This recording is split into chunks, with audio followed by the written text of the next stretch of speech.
శ్రీ మహావిష్ణువు 6వ అవతారమైన పరశురాముడు తన సొంత తల్లి తల నరికాడని మీకు తెలుసా? పరశురాముడి తండ్రి జమదగ్ని మహర్షి. జమదగ్ని మహర్షి ఒకసారి తన కుమారుల యొక్క నిజాయితీని పరీక్షించాలని తన తల్లి యొక్క తలను నరికివేయమని ఆదేశిస్తాడు. అయితే దానికి పరశురాముడి సోదరులైన రుక్మిణ్, సుసేనుడు, వాసు, విశ్వావసుడు నిరాకరిస్తారు. దీంతో కోపోద్రిక్తుడైన జమదగ్ని మహర్షి ఆలోచనా శక్తిని కోల్పోతారని తన కొడుకుల్ని శపిస్తాడు. అప్పుడు పరశురాముడు అక్కడికి వచ్చి తన తండ్రి యొక్క ఆదేశాన్ని అనుసరించి తల్లి తలను నరికివేస్తాడు. ఆ సమయంలో రేణుకాదేవి తల నరికిన గొడ్డలి అతని చేతికి తగిలి అలాగే ఉండిపోతుంది. ఆజ్ఞలను అనుసరించిన పరశురాముడిని చూసి తండ్రి జమదగ్నికి చాలా సంతోషం కలుగుతుంది. ఆ తర్వాత పరశురాముడికి 3 వరాలు ఇస్తానని కోరుకోమంటాడు.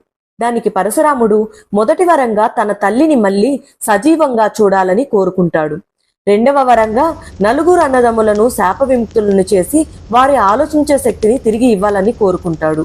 3వ వరంలో తాను ఎన్నడూ ఓటమి పాలవ్వకూడదని చిరంజీవిగా జీవించాలనే వరాన్ని కోరుకుంటాడు. అయితే అదే సమయంలో పరశురాముడి చేతులు చూసిన కొందరు లోహిత్ నదిలో చేతులు కడుక్కోమని సలహా ఇస్తారు.